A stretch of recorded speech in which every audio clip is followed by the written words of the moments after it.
ran alhamis ya ɗaukan mana ne zai azumi biyu, to sai azumin alhamis kaga kenan juma'a dole ita ma zai yi ta, wannan bai da laifi ka yi wannan abu ka abin nan kamin wannan ranar juma'a ka ɗauko azumi sai ka zarce da ita, to yin nan babu kunya, amma haka ɗaya ita ɗaya ka ɗauko ran juma'a kawai ka yi azumi ran juma'a, annabi ya yi hani ga wannan. Ayyaman ba'ada ko kuma yini bayanai, ya zama to cewa misali ka yi nice za ka yi azumin juma'a da asabar, kaga za ka jera su ne kenan, to shi ma dai wannan babu da ba. Wani bi ubayd ibn azhar wa ismuhu sa'ad ibn ubayd kala ya ce shahidtu al-ida, na halarci idi ma Umar ibn al-Khattab tare da Umar da Khattab radiyallahu anhu, kala ya ce hazani yaumani, shi Umar sai ya ce waɗannan kwanuka guda biyu, wato sallah ainihin karama da babba, na ha Rasulullah sallallahu alaihi wasallam an siya mihima, annabi sallallahu alaihi wasallam yayi hani daga yin azumi su, annabi sallallahu alaihi wasallam yayi hani ranar sallah karama kai azumi, annabi sallallahu alaihi wasallam yayi hani ranar sallah babba kai azumi, ka tashi da azumi, ko ba haka ba, an yi hani. Saboda ka misali irin waɗannan daga ganin cewa misali kila ba su yarda da sanarwar sarki ba su tayi da azumin su, ana sallah ko tayi da azumin su, ka kuskure kenan. Yau mai fitirukum min siyamikum, da kuma ainihin wato ranar shan ruwan ku ga azumin ku shine ranar sallah garma. Wal yawmul akhar da jama'a tsoron mutane da su ta zuwa masallacin jin ko wani gida barayi na shiga suna mutane sata, mutane su kula da wannan. Akwai wani Muhammad Katalla na da malamin sakofin sun ja ka ɗauki mai mota na bara.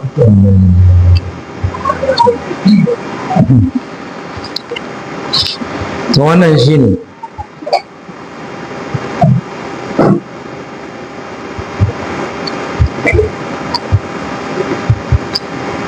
وعن ابي سعيد الخدري رضي الله عنه قال نهى رسول الله صلى الله عليه وسلم يا هني عن صوم يومين wato daga azumi yini du annahar wal fitri, wato ranar sallah babbar da karama. Wa in shimali sama, kuma ya hani daga ainihin kurman lage, mutum shi rage kurma, irin wanda aka yi hali haka, wanda yana isira ya walwalewa. Wa an yi hata biyar rajulu fi sabin wahida, haka nan kuma mutum shi tsugunne a cikin tuha guda, kamar mutum ya yi lage bai da wando bai da wani kamar tare da shi ya yi tsugunne, shari'a ta hana haka nan. Wa an salati ba'da subhi wal asr, haka nan an hana ai sallar nafila bayan sallar subahin da kuma la'asar. Annabi sallallahu alaihi wasallam ya hani akan wannan. An karbo daga sayyid al-khudri radiyallahu anhu kala ya ce kala rasulullah sallallahu alaihi wasallam ya ce man sama yawman, duk wanda ya azumin yini fi sabilillah don Allah kadai, ba'adallahu wajahu anin nari 70 harifa, Allah zai nisantar da huskar wannan bawa ga wuta tsawon shekara 70.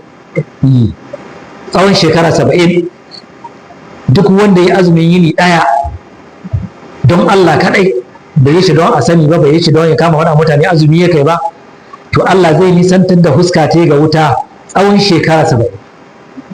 Ya jama'a, gaskiya azumi na da falala babba, ko ba a ce wanga na Ramadana ba, na nafiloli ya kamata mu yi kokari mu samu ranmu a azumin attinin da alhamsu din nan mu tsare su. Gashi azumi na rana ɗaya kai na nafila, Allah zai nisantar da huskar ka daga wuta tsawon shekara 70. To yanzu mutum ba magani ma 70 na ma an kwatanta, ko 70 na duniya an ka ce bale 70 na can. Ya jama'a, wadaka Allah ka ba mu ikon abin nan tsare azumin nan. Insha Allah akwai wata sanarwa da an ka ce a bayar cewa bayan Allah masu gidaddaji su yi kokari su kula kwarai, musamman ranar Juma'a, saboda mafi yawa idan an ka tafi masallaci galiban ana samun barayi suna shiga gidajen mutane suna sata.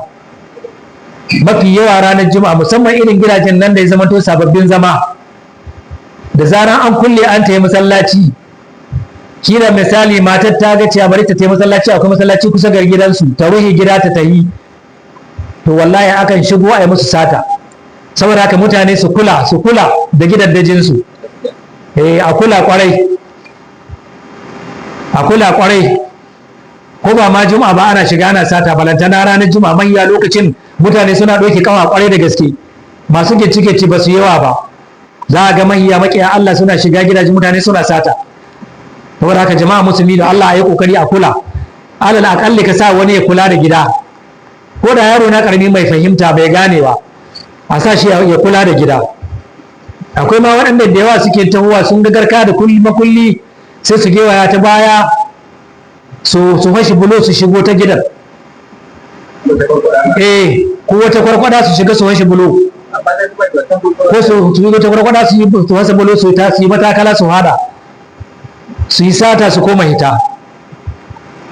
A dubarori daban-daban da suke yi, Allah ka yi muna kariya gare su, Allah ka isan musulmi. Sannan yanzu da an kawo da sanarwar cewa wani bawan Allah a nan shiyar wanda ke ladani na ga wancan masallaci na Malam Musa, an ɗauke mishi mota yanzu yana barin addu'a ga musulmi, yana barin addu'a.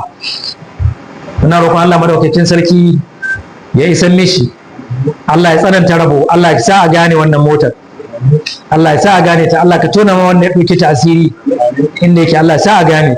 Albarkar wannan wata da muke ciki. Ina ganin neman ya zo, lokaci ya yi, ina jin zan tsaya a dan. Abin da na faɗa daidai Allah ka ba mu lada, kuskure kuma Allah shi yafe. Allah ka ba mu lafiya da zama lafiya da gama lafiya. Allah ka yahe mana zunubanmu, ka yahe ma uwayenmu, ka gafarta musu. Allah wannan azumi ka ba mu albarkar da a cikinsa, Allah ka ba mu ikon yinsa. Allah kai muna kariya da kariyarka.